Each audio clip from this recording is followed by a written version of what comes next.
viewers watched Fernando lose convincingly. And now he's the 2024 Masters Pokemon TCG World Champion.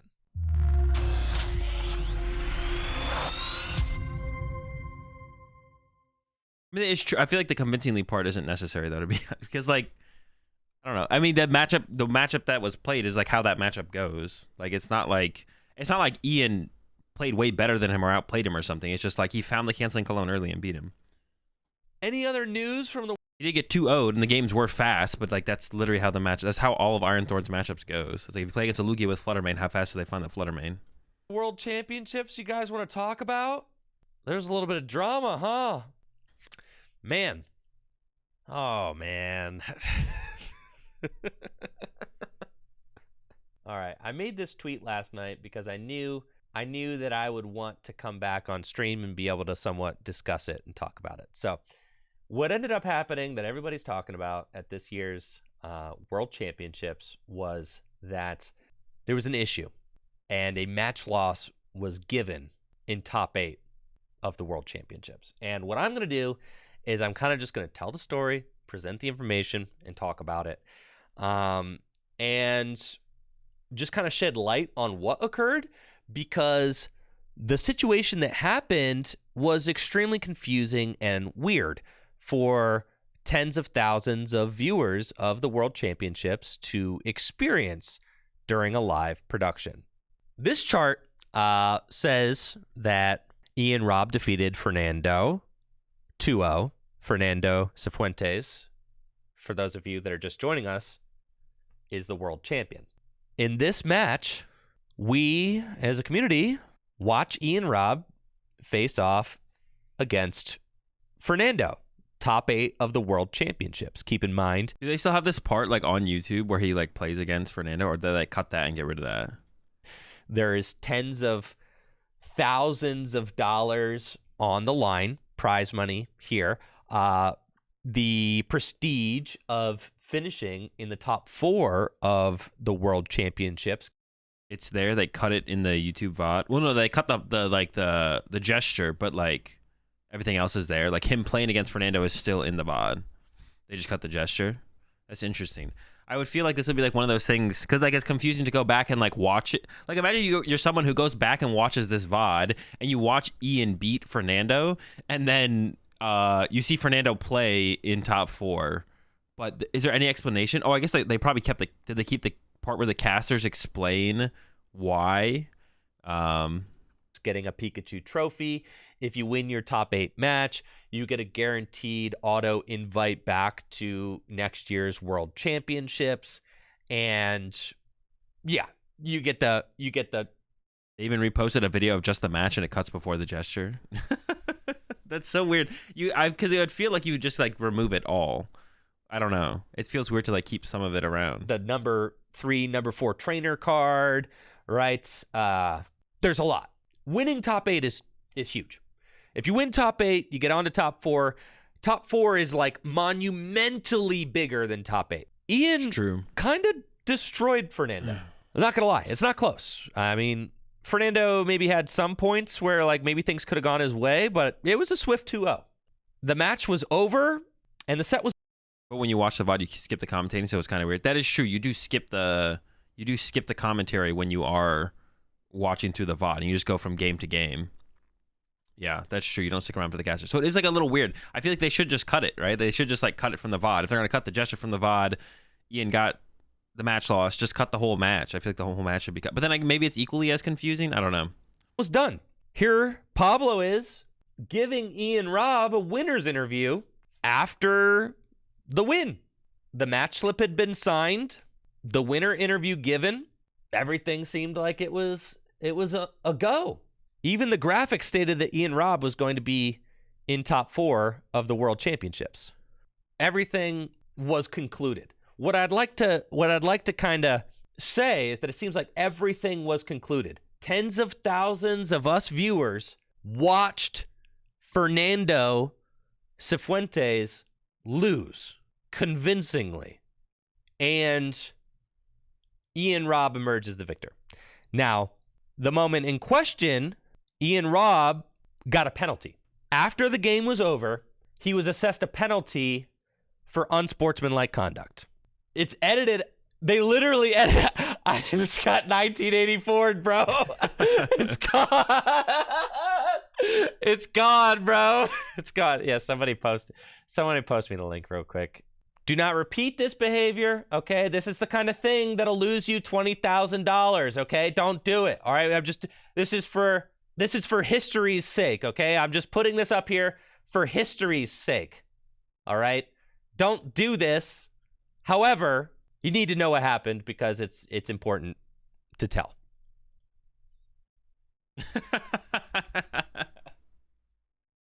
Dude, it's just so stupid, bro. I don't know why Ian would do that. I mean, I wasn't thinking about it too hard in the moment. But yeah. It's so dumb. There you go. He feels really bad about it.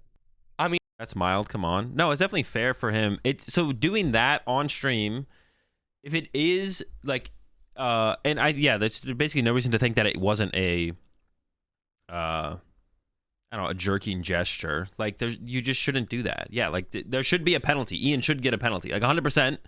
It was a jerking gesture done on stream, done on the live stream. There should be a penalty for that. There should be some kind of penalty. The only questions that there should be, and if you have, like, there shouldn't be another opinion besides this. The only questions that there should be is, what should the penalty be, and when should the penalty be assessed in terms of in the tournament bracket is like the question. There should be a penalty. When should the penalty take place? Because of, if it's not just a DQ, or even if it was a DQ, if it was a DQ, do you let, yeah. It also would be like, you could think about it as well. It's like, do you take this as something that is being, is Ian like doing this to his opponent, right? Is he like, you know, it's like imagine if you beat your opponent and then you flip them off after the match. That's very obviously done to your opponent, and in that case, like if you flipped your opponent off after you beat them, I would be okay with that going like one way or the other. Andrew goes into that. Okay, we'll wait until Andrew gets there. I mean, he really regrets it. It was not a good decision, and he's in shambles about it. But honestly, it was just a bad decision, and he feels really beat up about it, and is really going through it right now. I mean, you can imagine he's torn up. And I'm not here to discuss whether or not he deserved a penalty, because I think he did. Per the rule book, he did. Yeah, you can't do that. No, and I got nothing but love for Ian. And I think as someone who is an older member, I'm 35, right? As someone who's an older member of the community in a leadership role, kids are going to make mistakes. They're going to be stupid. They're going to do stupid things. He is signing the slip right now after doing it. Okay, so he does the gesture and then he signs the slip. Okay. I don't know. I don't actually think so. For me personally, I know in the rule book it says like the signing of the slip is like the end all be all of a match in a competitive Pokemon TCG tournament. I don't think that's like, I think it's just kind of silly. I think there should be some nuance to it. Like if you do something immediately after signing the slip or around signing the slip, like it shouldn't be that. So the signing of the slip doesn't need to be like some, yeah, if like we can like determine something should be penalized in a match after a slip has already been signed, then let's go back and penalize someone for that. We don't need to like, yeah, it doesn't have to be like some, I don't know, a holy grail of the end of a match, of a Pokemon match. It's not our job. The game was over, slip or not. Yeah, like the slip is like, I don't know, the slip is like to officiate things, but it doesn't need to be like some end all be all, basically. Yeah, we need to help guide them, help them be the best versions of themselves, and help make it through the challenges of being a young adult. And sometimes being a young adult means that you're going to do stupid things, right? So obviously, Ian deserves a punishment. I think the punishment that he got is certainly going to haunt him for a very long time. He's going to have to live with that forever. He's been punished. You can't set that example for other people. He just has to live with that now, and that's tough. And yes, and he got punished severely. I'm not condoning his gesture. I'm not excusing it either.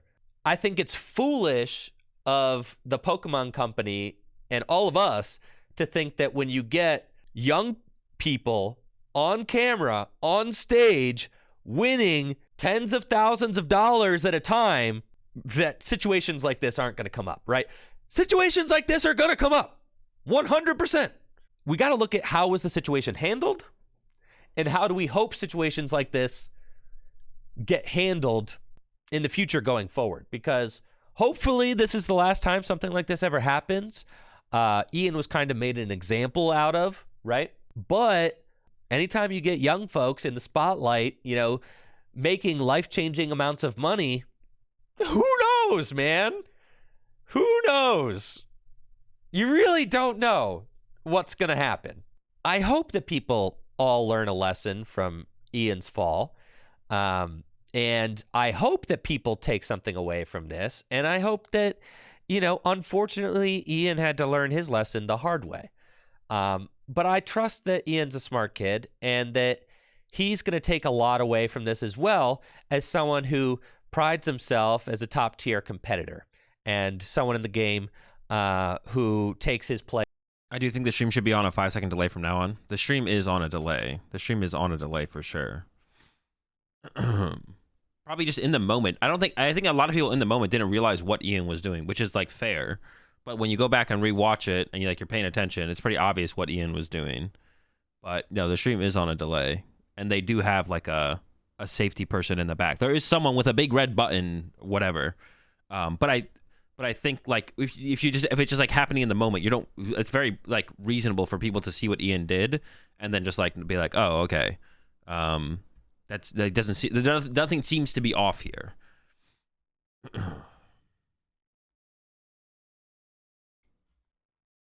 Play very seriously. What was decided in Ian's case was that Ian was going to get a match loss for his unsportsmanlike conduct. And I agree with that penalty 100%, and I agree that he should be penalized, and his behavior was in no way justified and is unacceptable. What happened was, I agree with that as well. Like I don't know if it should be a match loss. There should be some penalty and it should happen, but I think you could make an argument that it should maybe be a game loss. I think you could make the argument that it should be a game loss. I don't know, you have to draw the line somewhere, obviously. I don't disagree with it being a match loss personally. I don't know what it should be. I haven't really thought about that hard about what it should be. A match loss seems fine. But if they had said a game loss, I wouldn't have been like, probably should be a match loss. I'd be like, okay, a game loss also seems fine. If they said like he was DQ'd, I mean, DQ would be a lot. I don't know if I'd be against Ian being DQ'd for this either, though. Like, if Ian had gotten DQ'd for this... No, I think that seems like a lot. I think being DQ'd seems like a little bit like a lot. Like, a little bit too much. So I think I like the match loss, game loss, match loss, somewhere in there seems correct. Was that they decided to retroactively give Fernando the win over Ian in top 8. Even though Ian won the match and we all watched Ian win the match 2-0, they decided to go back and give Fernando the win instead of Ian, so that Fernando would ascend to top 4 of the World Championships instead of Ian. This was decided instead of giving Ian a disqualification, instead of giving Ian a match loss in top 4. Obviously, the second Ian BM'd, the integrity of the event was disrupted the second Ian earned himself a penalty. Because you have someone who won their match, was not going to be able to go forth and simply play his top 4 opponent in the way he had earned the right to be able to do through the gameplay. As competitive viewers and competitive people, we want to see the tournament integrity maintained as much as possible, right? So, in my opinion, you are just... I would just give Fernando the win, but then just immediately just give Jesse the top 4 match win. I don't know, that's interesting. That is interesting. I guess you could give Jesse the top 4 match win as well. I mean, it's weird. It is a little weird to be like, okay, we're letting another it is a little weird to me to be like, we're giving another player the opportunity to play the game as punishment for Ian. So it feels weird if they're like, okay, the only reason we're going to give Ian the match loss in top 8 instead of top 4 is because we want to give Ian a further punishment of not just a match loss, but match loss without top 4 prizings, which is weird. Watch the Control Players Unite video. I mean, you can link it in the chat if you want. I can look at it. I'm all for the idea of trying to play as much Pokemon as possible. I think a good example of this would be like, or like where we should want. That's what happened, right? Well, do we know for sure that that's what happened in terms of? Do we know that's for sure what happened in terms of like? Is that why they did it like that? Do we know for sure? Do we know that's for sure why they did it like that, or no? They want to give Ian a match loss without giving him an invite to next Worlds? That's only speculation but plausible. Yeah, it's like we don't know that for sure, right? Because we haven't heard.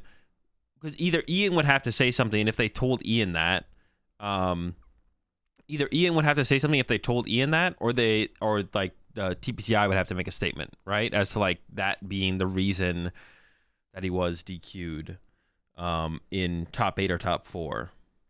Like someone told me, now I'm not gonna say who it is, but this is once again, this is one of those things where it's like this feels like speculation. I forget who even told me this at Worlds. Like the reason that they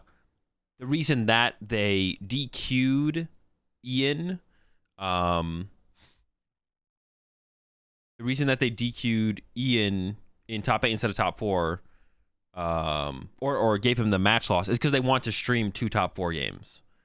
So, and that also kind of seems a little bit absurd. And then that one I think would definitely fall under like jeopardizing the integrity of the tournament. It's like the only reason that you gave Ian the match loss in top 8 instead of top 4 is because you wanted to stream the top 4 game. That feels weird. I feel like if anyone coming to that conclusion, like there should be enough people who are that feels weird that should not be the reason that would happen. That just sounds nuts. Yeah, exactly. So when someone told me that, I was like, I don't know. That doesn't sound correct. That doesn't sound correct. That sounds a little weird, for sure. As far as just trying to like maximize, I do like the idea of trying to get people to play as much Pokemon as possible. The one situation that kind of comes to mind is the finals. I thought was Ian needed punishment, but not Fernando being rewarded. Yeah, it was the finals of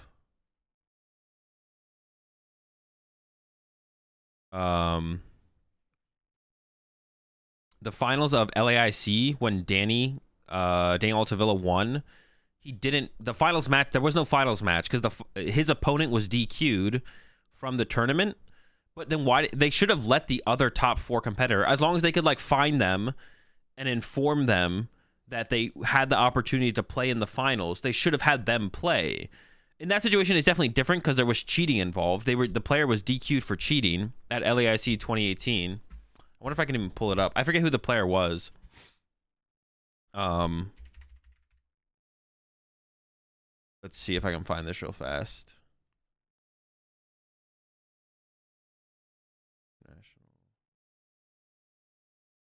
Yeah, this is the one.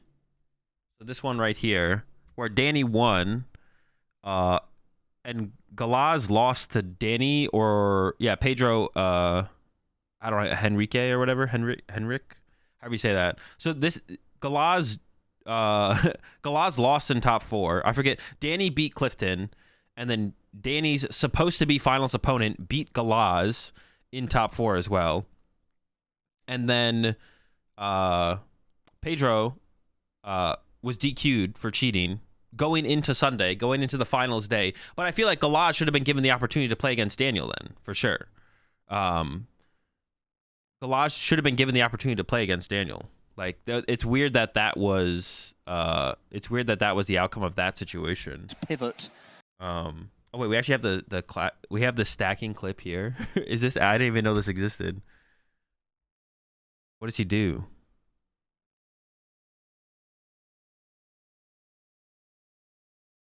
Is he just leaving the top card on top or something? I can't tell what's happening from this. Run it back. Watch the muck. Wait, how far back do I go?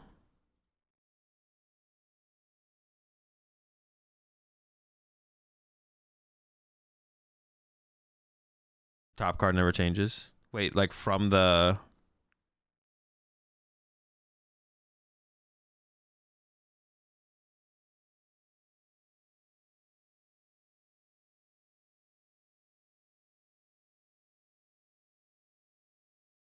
Does he put the muck on top? The muck's on top. And then the top card never changes?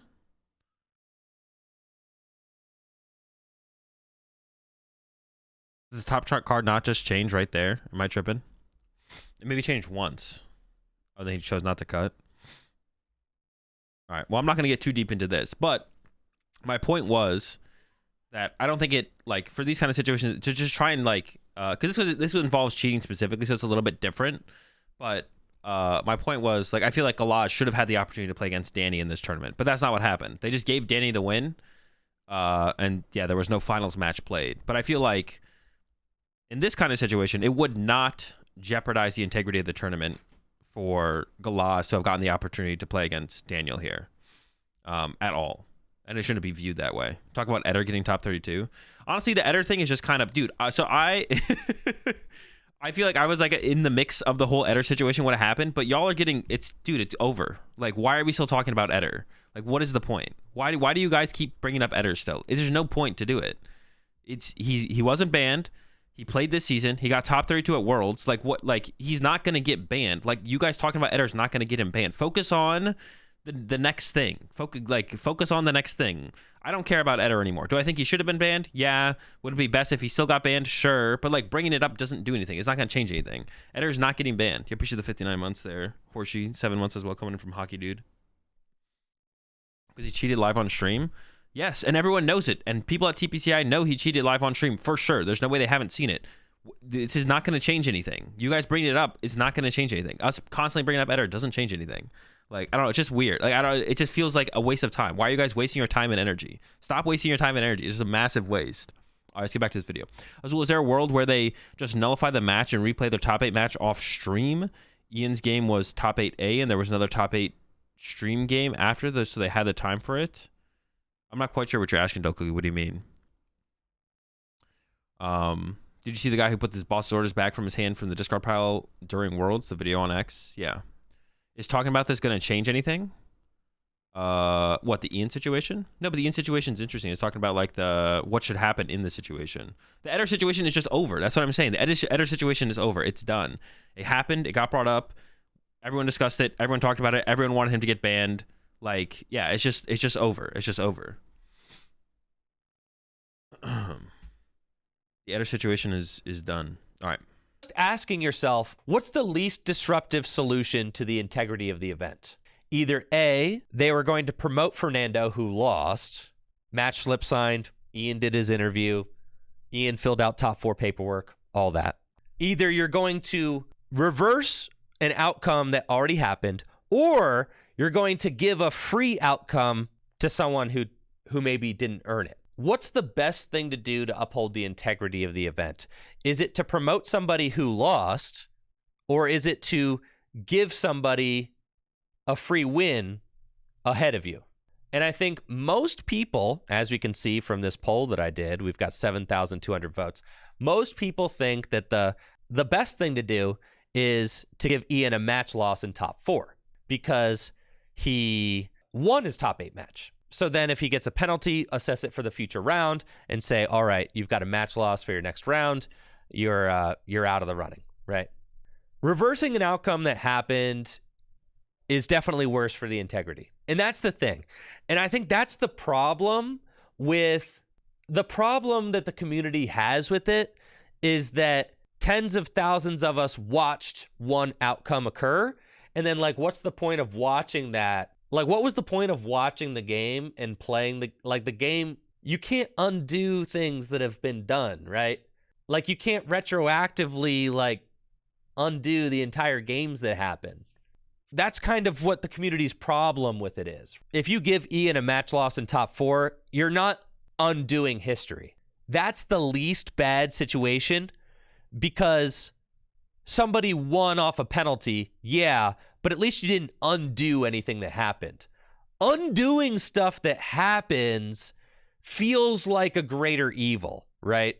As far as like the tournament integrity goes. And keep in mind, guys, none of this has anything to do with Fernando, his quality of a player, or how proud he should be of himself for his accomplishment. Fernando went on to win the World Championships. And that's why this is such a big deal. Because we all watched Fernando lose in top 8, and then TPCI reverse that outcome because of unsportsmanlike conduct. And then that player went on to change the trajectory of the World Championships.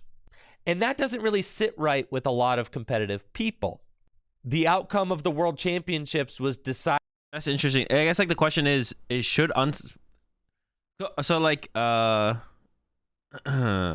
if Ian had done the unsportsmanlike conduct in the middle of the match, then I think like after game 1, let's say Ian wins like a really intense close game 1 and then does the BM, the gesture, people would probably be fine with him in the middle of the match. It's like, okay, you should be at that point, would you say you should get a match loss and then his opponent should advance? Would people care as much? Like, it was in the middle, like after game 1. After game 1 happens, Ian does the gesture. They're like, all right, match loss. Would people care as much? I don't think so, right? It's because it was like the match was over. I did the same motion and got to put on a highlight reel on stream. It's not the same motion. It's pretty obvious that they're two different things. And yeah, it's not the same thing at all. During the game, yeah, because you don't see Fernando actually lose, so the integrity is still upheld. Yeah, I guess, right? We don't see Fernando lose. At first, I was kind of on the side of like, we should just play as much Pokemon as possible. It's very obvious Bradner fist pump. Yeah, people who are trying to compare like Bradner's fist pump to Ian's, Bradner's gesture to Ian's gesture are just reaching for no reason. I don't know why people are reaching. Like if you like, I feel like there's people out there who have problems with Bradner, which aren't completely unjustified, and then they're just like reaching for another reason to be mad at Bradner. It feels like that is it feels like that's what people are reaching for. It's like, hey, I don't like Bradner. How can I dislike Bradner more? And then go from there. Because like if you just watch both things, they're just completely different. And once again, we can just look at the fact that Ian has come out and said absolutely nothing. Ian has said nothing, which once again I feel like speaks to Ian being like, yep, I messed up. I'm gonna let it die. I'm gonna move on. We go next. So like, unless Ian is going to make a statement where he's like, I did not make a lewd gesture, I was just fist pumping, which he would have probably done immediately if that's how he felt, because it makes sense to do it immediately to defend yourself. The fact that he didn't do that is pretty telling of the situation.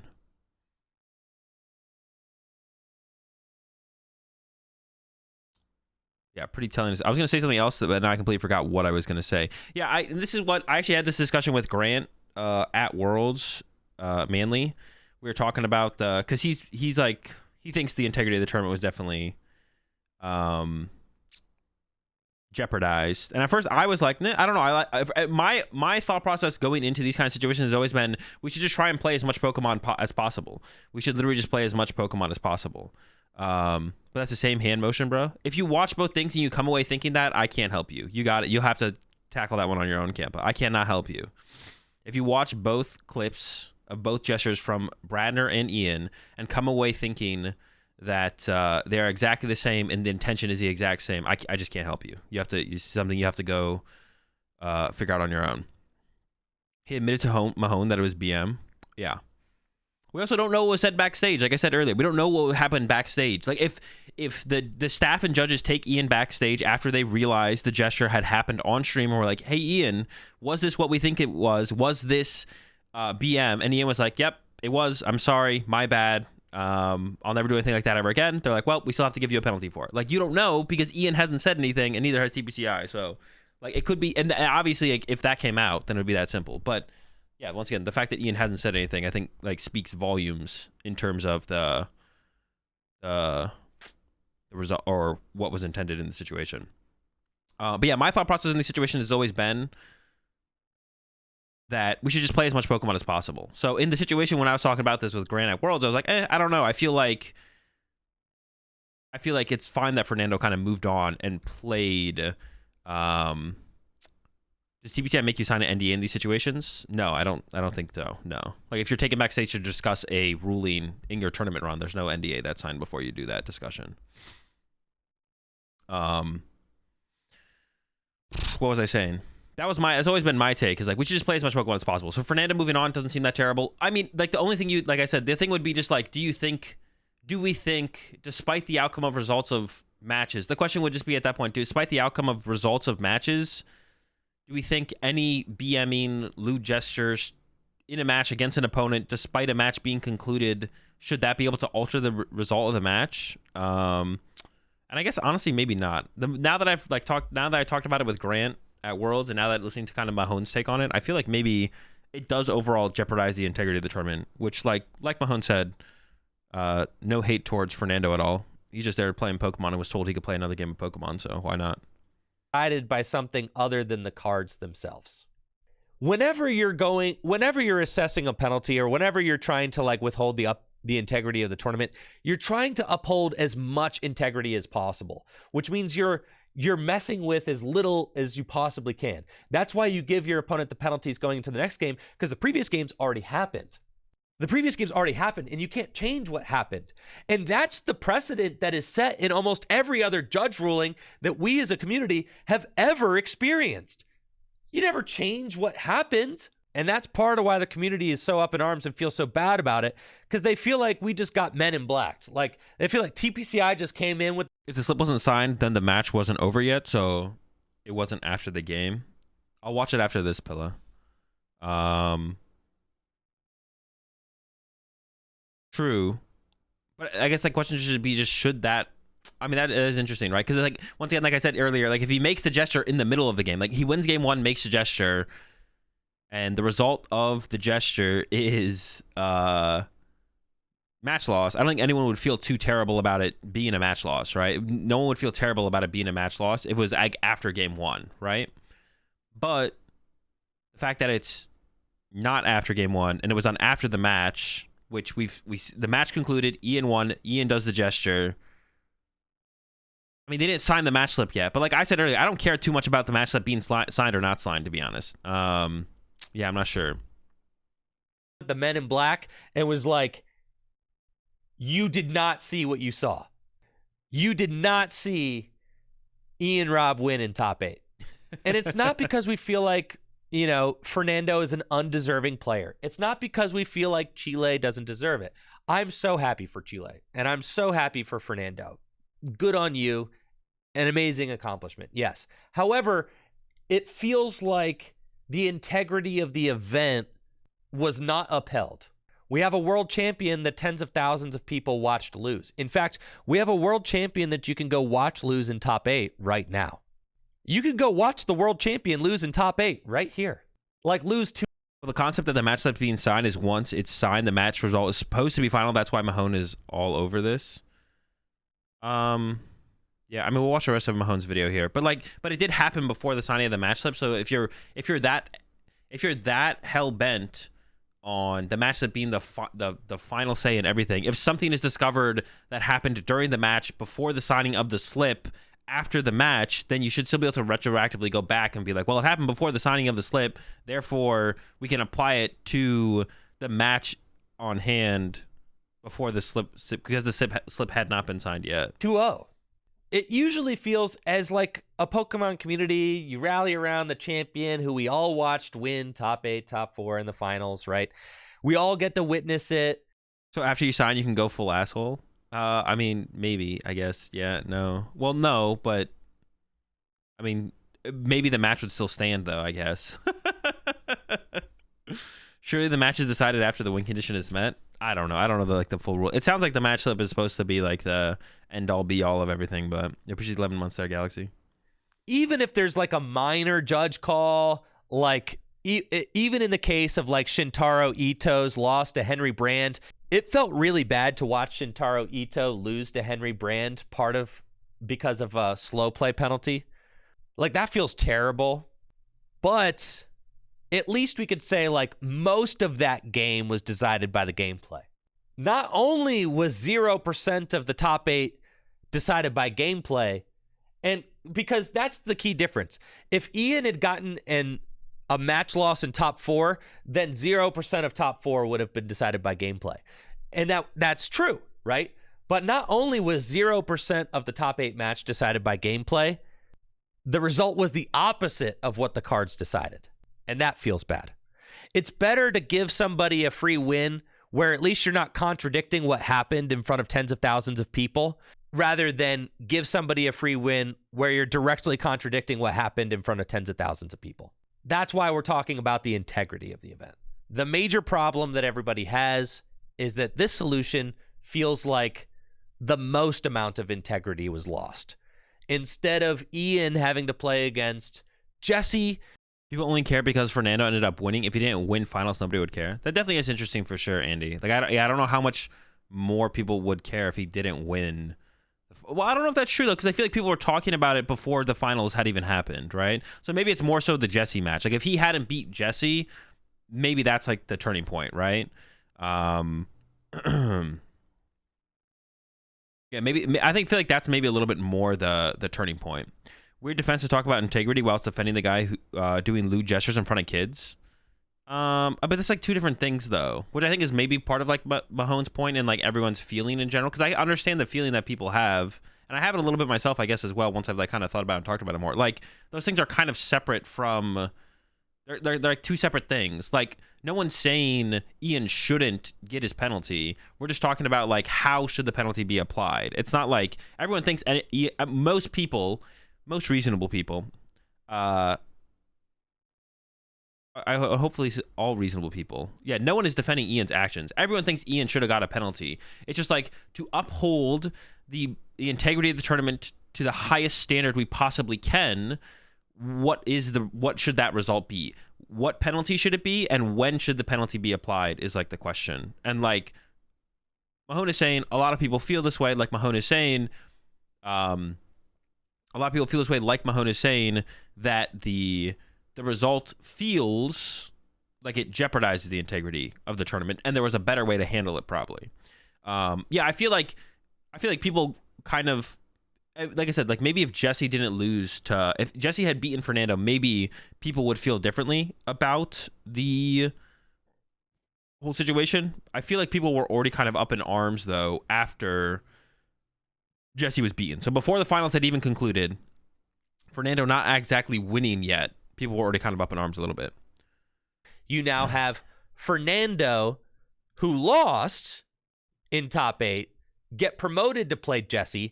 Jesse is a 13-0 player, you know, and then you have Fernando able to upset Jesse. So now you have someone who lost their top 8, got promoted through a judge ruling, and the game's reversed, upsets the undefeated player at the World Championships who is making history by being undefeated at the World Championships, right?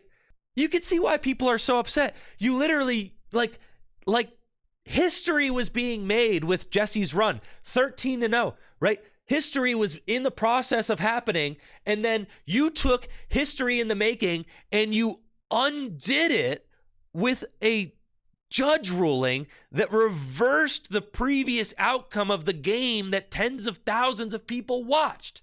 It was kind of crazy. Yeah, Jesse was 13-0, right? Personally, I think it should have been a DQ. Then Fernando can move on with it saying Ian was DQ'd in top 8 match rather than that he lost. That probably would have felt a little bit better. People like, before the match concluded, we issued Ian a DQ. Because it's weird to have like 1-2-0 and then be like, we're issuing you a match loss. But isn't it kind of the same thing? It's just like one is harsher than the other. So it's like, what should the severity of the penalty actually be at the end of it all, I guess? I don't know. You appreciate 39 months there, Victor. And then Fernando went on to win the World Championships. That's a bad argument if he's going to go undefeated. It doesn't matter who he faces, and Jesse faces Fernando earlier that day and won, right? I don't know if Jesse faced Fernando earlier. Maybe it's possible. Yeah, I mean, it's kind of like, it's like that shouldn't be like, Jesse's situation shouldn't impact the like ruling, obviously. So that doesn't really matter, to be honest. Yeah, that doesn't really matter. Like Jesse being undefeated in the World Championships shouldn't impact the outcome of the ruling. Like obviously that shouldn't impact the outcome of the ruling. The ruling should just be like, what did Ian do? What should be the penalty? And then where should the penalty be applied, basically. After everyone watched him lose. It's a tough spot for the community to be in. The community just really wants to see the cards decide the outcome of the games. We want to see the best decks win, and we want to see the players who earn their spots take home the largest prizes. Not to say that Fernando didn't earn it, but we all watched. Why couldn't they just have Rahul and Fernando play a top 8 match to decide the top 4 opponent? Well, that'd be a little bit weird because that'd be like mess up the seeding. They'd have to like reseed top 8 basically, and everyone would like bump up one because Rahul played against Michael Davidson for the top 8 spot. So you wouldn't put Rahul against Fernando. You just have to. I don't know. Is that how the seeding would play out? Maybe it would actually. Maybe I'd have to like go look at the bracket. If that's how the seeding would play out, I guess like I guess you could. I mean, that would have to involve a DQ on Ian's side, though. You'd have to be like DQ Ian. You have to determine that DQ, not match loss, and then bump up 9 into top 8, and then whoever should be playing who.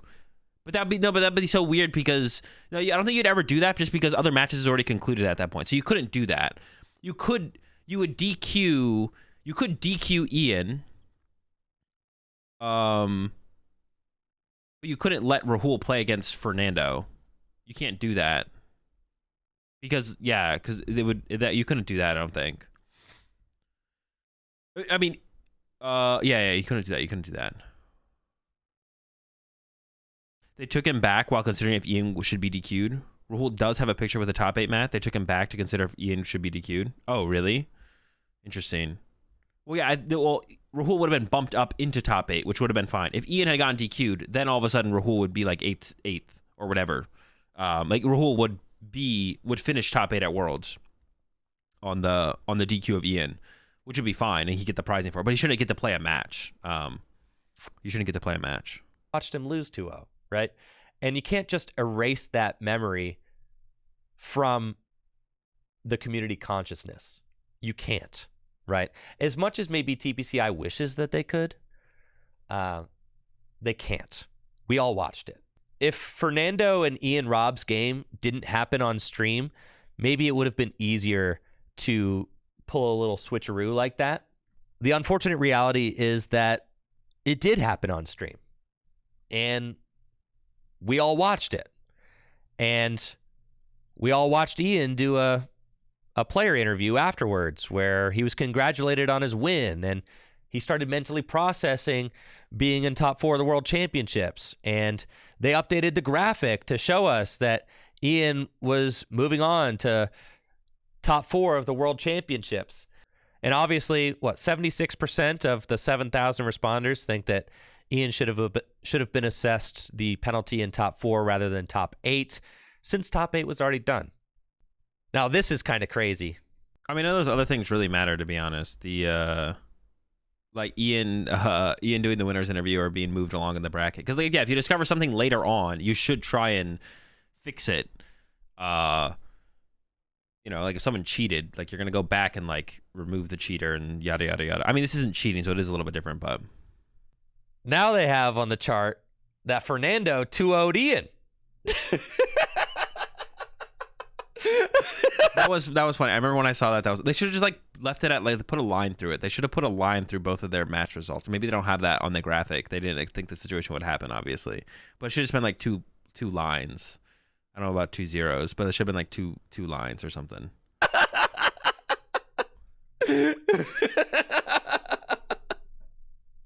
Which is not what occurred. This is what the book 1984 is about.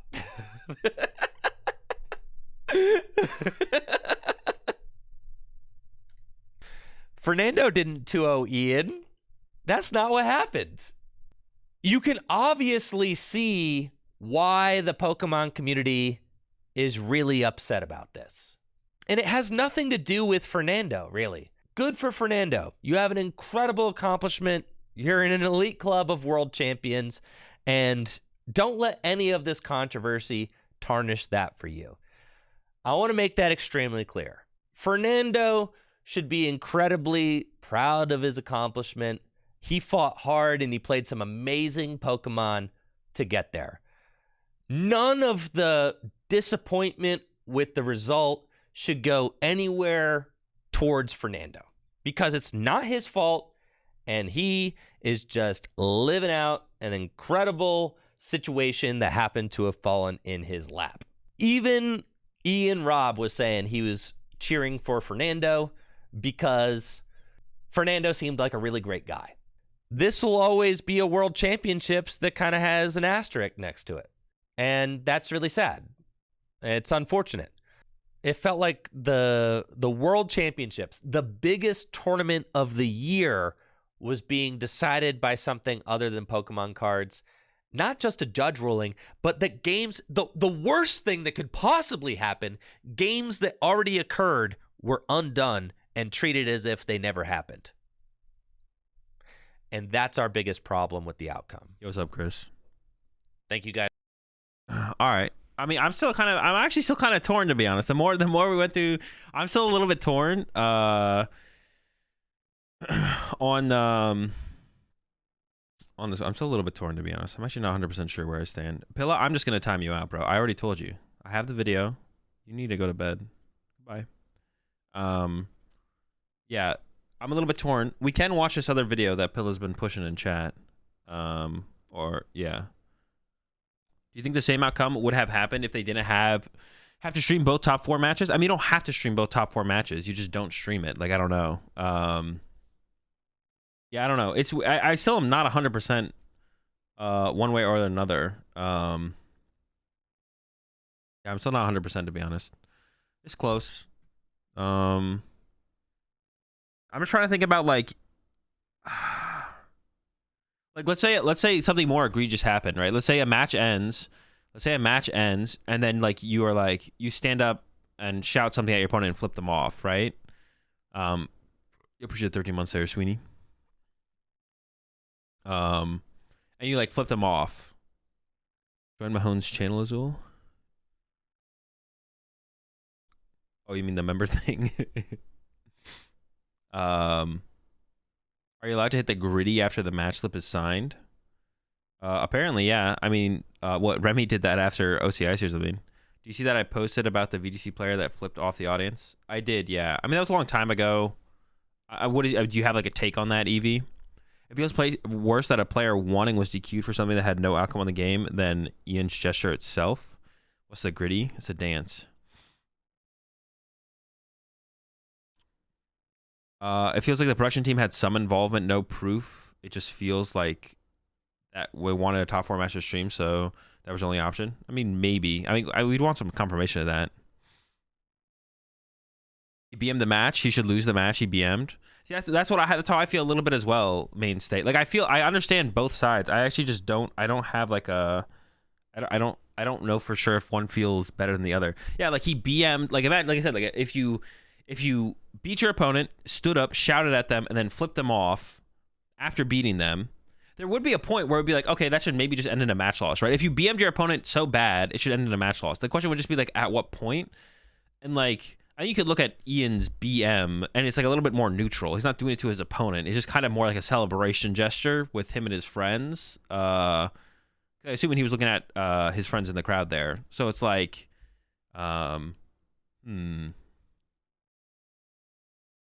It's not like Ian stared down the opponent and BM'd. Yeah, exactly, right? So are we saying there's different levels of BM? Or like if a BM ever constitutes a match loss, it should always happen with the opponent that you're in the match against? Didn't Mahone confirm he said it was BM? Yeah. It was definitely... Ian made a lewd gesture on purpose. He knew what he was doing. Is there another YouTube that full-on disagrees with Mahone's take? I don't really see a lot of opposition. I mean, not that I know of. I don't know. DQ would be insane though, so good they did not do that. I don't know if DQ would have been insane. It would have been insane. It feels a little bit too harsh, but yeah, when you take it to the extreme, the answer seems obvious that the match loss should be assigned for that match. I think the ruling is correct for consistency and therefore integrity of the whole tournament. Yeah, that's how I feel a little bit for sure, Horizon. It doesn't feel terrible. Hey Control Nation, I'm Dr. Red. This video is presenting a rules analysis of the Ian Robb controversy at Worlds 2024. First, ladies and gentlemen, we're going to watch the video of what happened, and I'll commentate along the way. Second, we will explain the controversy, followed by an analysis of the Play Pokemon Standards of Conduct. Bro, this is like a super in-depth. This is like it's like I'm watching like a legal video on on YouTube with this one. In the tournament rules. Then I will suggest 3 debates arising from this situation in the Pokemon TCG community, and finally conclude. Please note, ladies and gentlemen, this presentation is not attempting to justify TPCI's rulings, only explain what they are and how they apply to this situation. You are welcome to make up your own minds about it all, and please leave a comment as I enjoy reading what you think. To begin, this topic so far has been covered 1.5, yeah, we could probably up this one. By Flex Daddy, the Machamp King, Mellow Magikarp, Opossum Bud, Rock Sandy, the Shift Gear Podcast, the Teach Me Pokemon Podcast, Tricky Jim, and Verlisify. The links are in the description. But let's get to it. What exactly happened at Worlds 2024? Here are the final moments of Ian Robb's match versus Fernando Cifuentes. Potentially here, you could fight some help. We'll display it safe. It looks like Nest Ball, but the Earthen Vessel's already there.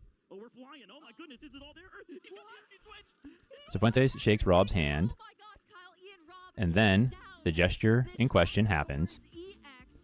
Robb starts to clean up his side of the board, but then watch this important detail.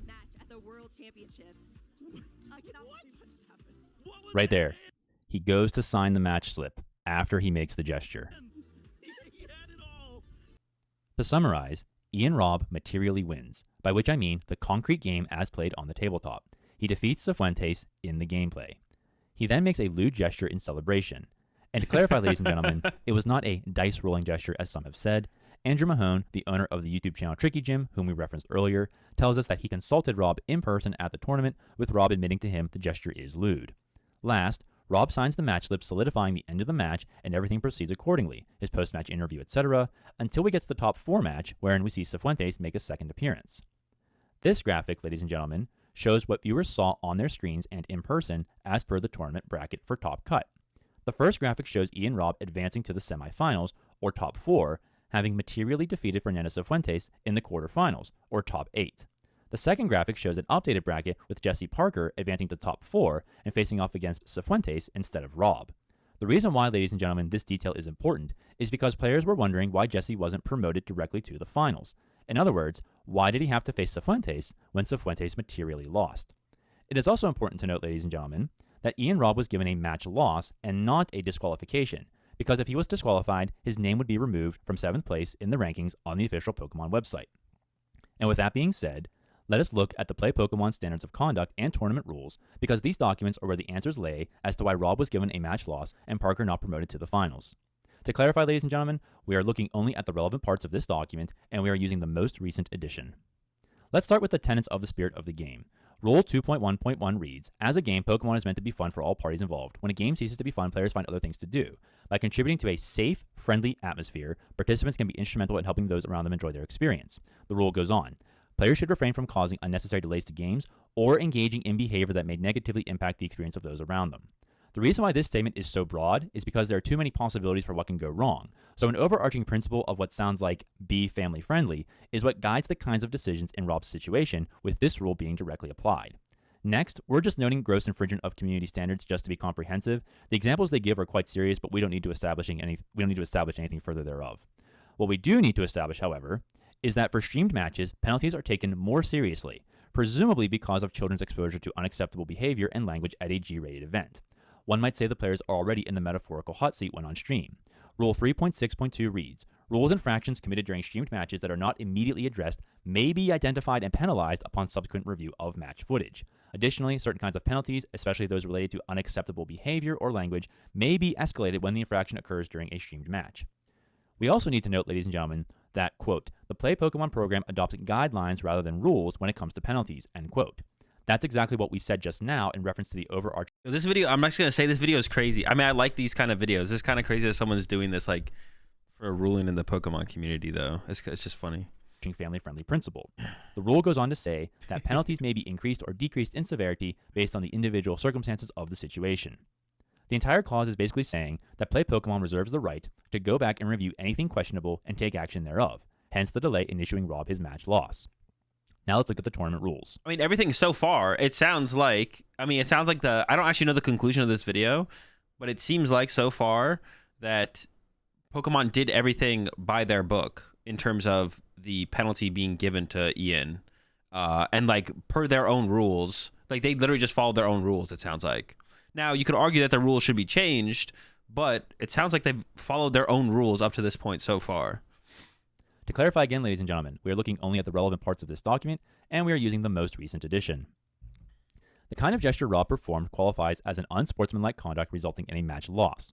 More specifically, it is, quote, behavior that displays a lack of respect for the enjoyment of others in attendance, end quote. This phrasing is in accordance with the Standards of Conduct Rule 2.1.1. Play Pokemon gives a number of examples, but again, there are too many possibilities here to list them all.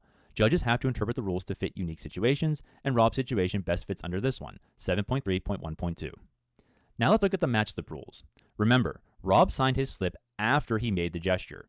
Rule 3.4.4.1 states that match slips exist as a written record of the result from any one match, and, quote, once a match slip has been signed, that result is considered final, end quote, which means once signed, the slip cannot be changed. Rule 4.5 reiterates the same thing, namely that, quote, once a match result has been recorded on a signed match slip, that result is considered final and cannot be changed, end quote.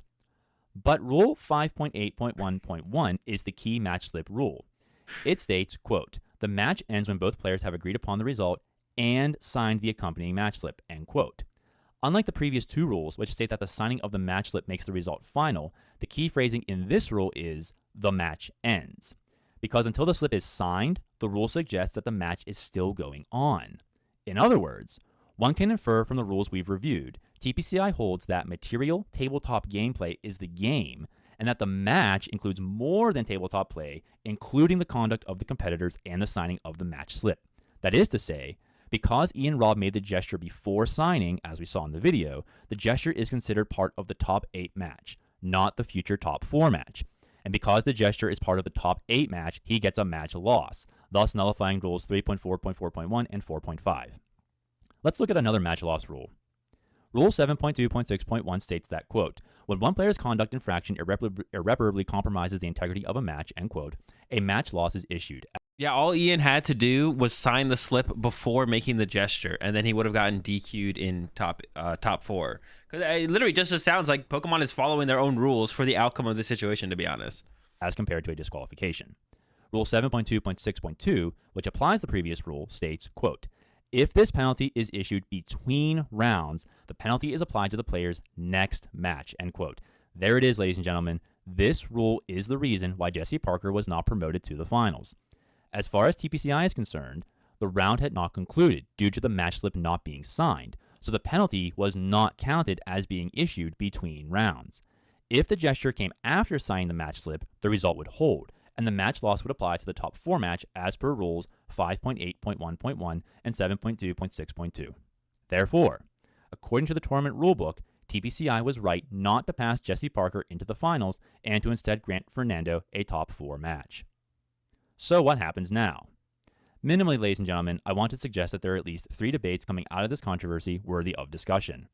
First, should the match slip rules exist? And by rules, we mean 5.8.1.1, the signing of the match slip as the official result, and 7.2.6.2, the penalty between rounds. I think, ladies.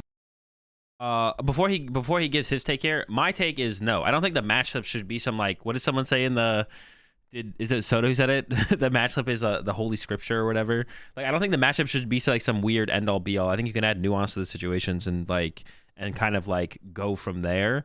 I'm curious to see what he says after this, but I don't think it should be. I think the match slip should be like, obviously it's like it's just kind of like a checks and balancing. It's like, yeah, you won, or yeah, I lost, whatever it might be. But I don't think it needs to be some end all be all where like you couldn't argue here. Like based on their rules, it sounds like everything was handled correctly procedurally for Ian's result. To be honest, Ladies and gentlemen, this question is what has the players up in arms the most. Players are arguing that the material gameplay has nothing to do with Robb's gesture, and that for this reason, the match slip rule is unfair, or it ought to be changed such that Robb would lose in the top 4 instead. Second, did Ian Robb's behavior compromise the integrity of the match? The thought is, what he did had no bearing on the material outcome, so how can integrity be an issue? I think, ladies and gentlemen, the issue here with Rule 7.2.6.1 is actually about brand integrity. Pokemon is bigger than a card tournament and is built around children's entertainment. Compromising a match's integrity for TPCI is more than whether Ian Robb makes a lewd gesture, because the brand's integrity is also on the line. Now, ladies and gentlemen, TPCI is not perfect or anything like that, only that it is a business, and what Robb did has the potential to damage the brand image to consumers, in particular the parents who buy Pokemon products for their children. So giving him a match loss signals that they take their brand identity seriously. In other words, it's not so much about the match per se, but the entirety of the Play Pokemon experience and what the company is about. But TPCI's consistency on this issue is another matter entirely and outside the purview of this video. Last, how do we understand Cifuentes' win? No one is blaming Fernando for competing and winning, just that there is an asterisk next to the victory. Did he truly earn the win, or was it merely gifted him by TPCI? These questions arise in light of his material loss to Ian Robb. Thank you for watching, ladies and gentlemen. What did I miss? Where am I wrong? Please leave a comment about the whole situation. Take care of yourselves, and may God hold you in the palm of his hand. that was a really good video, actually. Yeah, so I mean, by Pokemon's own rules, I think Pokemon really, literally, for this situation, it seems like they actually just followed their rules, to be honest.